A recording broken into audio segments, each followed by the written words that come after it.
Hello weavers, welcome to our channel. నేను మీ చరణ్ పరిమి.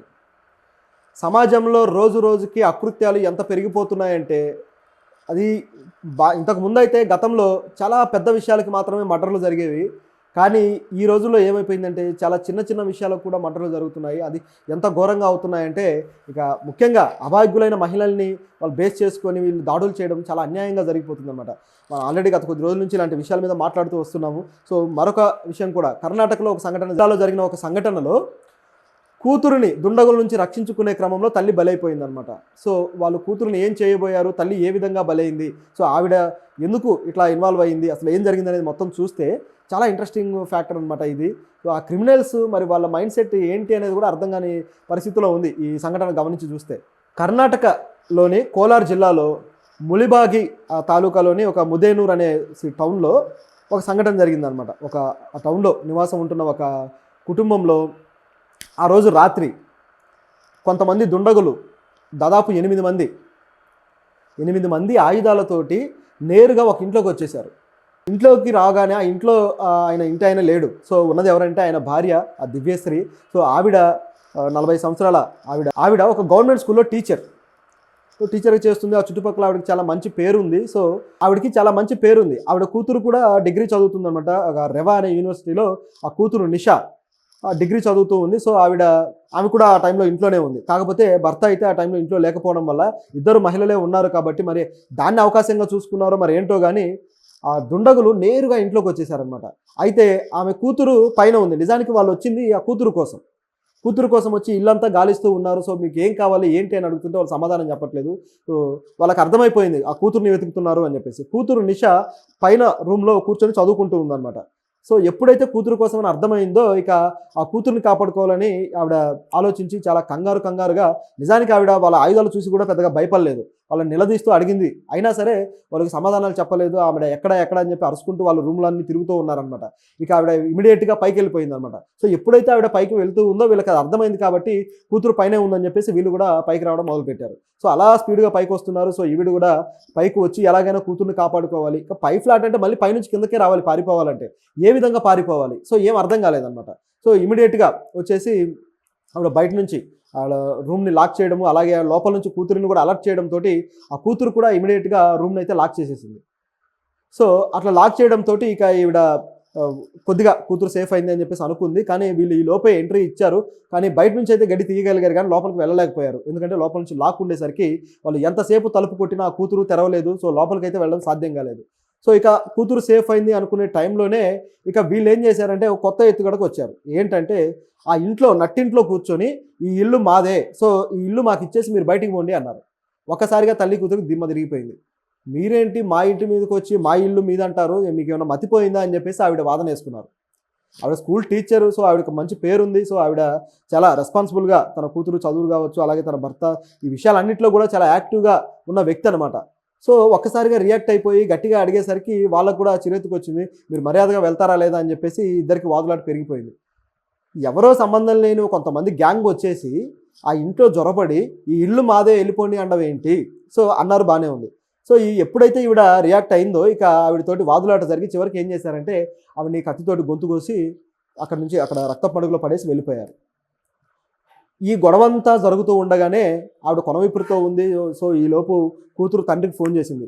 తండ్రి Padmanabha. So ఆయనకు ఫోన్ చేసి ఇమీడియట్గా రండి, ఇక్కడ ఇంత జరుగుతుంది ఇష్యూ అని చెప్పేసి చెప్పడం జరిగింది. నిజానికి ఆవిడ ఇమీడియట్గా పోలీసులకు ఫోన్ చేసి ఉంటే 100కి డైల్ చేసి ఉంటే బాగుండేది. ఎప్పుడైతే గొడవ స్టార్ట్ అయిందో 100కి డైల్ చేసి ఉంటే కనీసం 10 నిమిషాల్లో వాళ్ళు చేరుకొని ఆవిడని కాపాడేవాళ్ళు. కానీ అంత షార్ప్గా ఆలోచించలేకపోయింది. తండ్రికి ఫోన్ చేయడంతో ఆయన పోలీసులకు ఫోన్ చేయాల్సి వచ్చింది. ఎందుకంటే ఆయన త్వరగా చేరుకోవడానికి టైం పట్టిద్ది అనే ఉద్దేశంతో పోలీసులకు ఫోన్ చేశారు. అయితే ఈలోపే జరగాల్సిన ఘోరం అయితే జరిగిపోయి ఆవిడ రక్తపు మడుగులో ఉంది. కూతురు వచ్చేసరికి ఆవిడ చచ్చిపోయింది కూడా. సో వీళ్ళు మాత్రం ఇక ఎప్పుడైతే ఆవిడ కోసేశారో ఒకసారిగా అక్కడ నుంచి పానిక్ అయ్యి పారిపోయారు. కూతురు అయితే అట్లా తల్లిని పట్టుకొని బాధపడింది. ఈలోపు పోలీసులు కూడా వచ్చారు. వచ్చిన తర్వాత ఇక మిగతా కార్యక్రమాలన్నీ అయిపోయిన తర్వాత దర్యాప్తు మొదలైంది. ఏంటి, ఎందుకు ఇలా జరిగింది అని. సో దీని వెనకాల ఉన్న విషయాలు ఏంటనేవి కాస్త ఇంట్రెస్టింగ్గా ఉన్నాయి. ఆయన ఎవరైతే పద్మనాభం ఉన్నాడో ఆవిడ భర్త, ఆయన ఫైనాన్స్ బిజినెస్ చేస్తాడనమాట. ఆయన ఫైనాన్స్ బిజినెస్కి మరి వీళ్ళు ఇల్లు వచ్చి అడగడానికి లేదా ఈ కూతురుని చంపేయడానికి ప్లాన్ చేయడానికి ఈ మూడింటికి మధ్య లింక్ ఏంటి? మనకు మామూలుగా చూసినప్పుడు ఒకవేళ వాడు ఏమైనా కూతురుని ఇష్టపడ్డాడేమో అందుకే వచ్చాడేమో అన్నట్టు కనపడ్డా నిజానికి అది వాస్తవంగా అనిపించట్లేదు. అంటే పూర్తి డీటెయిల్స్ అయితే పోలీసులు కూడా వెల్లడించలేదు. కానీ మనకు కనపడేది ఏంటనేది ఒకసారి చూస్తే ఆయన ఫైనాన్స్ బిజినెస్లో వీళ్ళు ఇన్వాల్వ్ అయి ఉండటము, సో దానికి సంబంధించి ఈ ఆర్థికపరమైన వివాదాలు ఏవో చెలరేగి ఉండటం వల్ల సో దాన్ని ఏదో విధంగా మూసేయాలి, క్లోజ్ చేయాలనే ఉద్దేశంతో ఆ ఇంటిని, అంటే దాని వాల్యూ, వాళ్ళు ఏ వాల్యూకి అయితే ఆయన తోటి బేరంలో ఉన్నారో సో ఆ వాల్యూ తగ్గట్టుగా ఆ ఇంటిని వాళ్ళు స్వాధీనం చేసుకోవడానికి వచ్చినట్టుగా కనపడుతుంది. సో నిజానికి ఇక్కడ పొరపాటు ఎవరిది అంటే అటువంటి రౌడీలతోటి, అటువంటి క్రిమినల్స్ తోటి లడాయి పెట్టుకున్న ఆ పద్మనాభ అనే వ్యక్తిది. సో ఆయన లడాయి వల్ల కూతురు భార్య ఇద్దరు కూడా ప్రమాదంలో పడ్డారు, చివరికి భార్యను కోల్పోయాడు.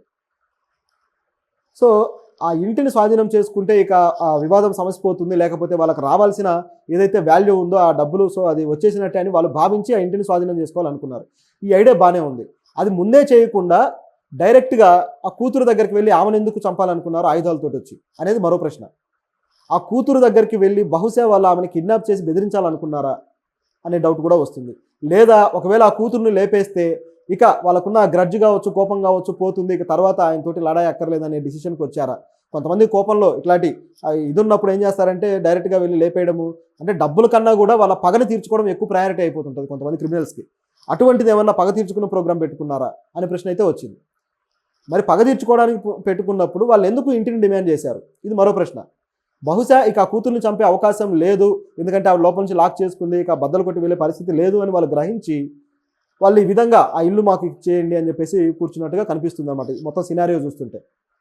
కానీ అది కూడా సాధ్యం కాదు, లేకపోతే ఇక గొడవ పెద్దదవుతుందనే ఇదితోటి వాళ్ళ వచ్చిన కోపాన్ని ఏదో విధంగా తీర్చుకోవాలి కాబట్టి ఆవిడ మీద దాడి చేసి తీర్చుకున్నట్టుగా కనిపిస్తుంది. సో ఇది ఇక్కడ జరిగిన సంఘటన. అయితే ఇందులో ఎప్పుడైతే పోలీసులు ఇక ఎంట్రీ ఇచ్చారో వాళ్ళు ఆ సీసీ ఫుటేజ్లన్నీ కూడా చెక్ చేశారు. చెక్ చేసిన తర్వాత ఆ మొత్తం 8 మందిని ఆ ఫేస్ని అడ్రస్ చేసి ఏదైతే ఆ కోలారు ప్రాంతంలో ఆ జిల్లా మొత్తం కూడా జల్లెడ పట్టడం జరిగింది. ముఖ్యంగా వాళ్ళ ఏరియా ఏదైతే ఉందో ఆ ఏరియాకి వెళ్ళి వాళ్ళని అడ్రస్ చేశారనమాట, గుర్తించారు. సో అలా జల్లెడ పడితే ముత్యాలపేట అనే తాలూకాలో వీళ్ళు దొరికారనమాట. రంజిత్, రాహుల్, నందీష్. సో ఈ ముగ్గురిని కూడా అరెస్ట్ చేశారు పోలీసులు. అయితే వీళ్ళు ఏ గోల్డ్ కానీ లేకపోతే ఏ డబ్బు కానీ ఆ ఇంట్లోంచి తీసుకువెళ్ళలేదు కాబట్టి ఇది వాళ్ళు ఏదో డెకాయిట్ కోసమో లేకపోతే దొంగతనం కోసమో ఇలాంటి దానికోసం రాలేదు, వీళ్ళు వచ్చింది కేవలం పగ తీర్చుకోవడానికి అని చెప్పేసి పోలీసు వాళ్ళ పాయింట్ ఆఫ్ వ్యూ నుంచి చెప్తున్నారనమాట. సో ఇది జరిగిన సంఘటన. అయితే వీళ్ళని అరెస్ట్ చేసిన తర్వాత మరి ఇప్పుడు శిక్షలు పడతాయా లేదా అనేది ఇక జరిగింది నిజానికి 14వ తారీఖే జరిగింది. సో వాళ్ళని కోర్టులో పంపించడం, వాళ్ళు రిమాండ్కి తరలించడం జరిగిందనమాట. సో ఇదంతా కూడా ఒక సినీ పక్కీలో ఆ ఇంటిని స్వాధీనం చేసుకోవాలని ప్లాన్ చేసి ఈ విధంగా బుక్ అయ్యారు వాళ్ళు. కానీ అన్యాయంగా ఒక టీచర్ అయితే బలైపోయింది. సో ఇలాంటి ఆర్థికపరమైన విషయాల్లో అవకతవకలు ఉంటే ఏ స్థాయికి వెళ్తాయి ప్రస్తుత సమాజంలో అనే దానికి ఇది ఒక ఎగ్జాంపుల్. చాలా డేంజరస్గా తయారైపోయారనమాట సమాజం. ప్రతి చిన్నదానికి కూడా చావు దాకా తీసుకెళ్ళిపోతున్నారు. కాబట్టి మన చుట్టూ ఎటువంటి వాళ్ళు ఉంటారు, ఎటువంటి వాళ్ళతోటి మనం బిజినెస్ కావచ్చు లేకపోతే ఎటువంటి వాళ్ళతో అనుబంధాలు కావచ్చు మెయింటైన్ చేస్తున్నాం అనేది ఎప్పటికప్పుడు చెక్ చేసుకుంటూ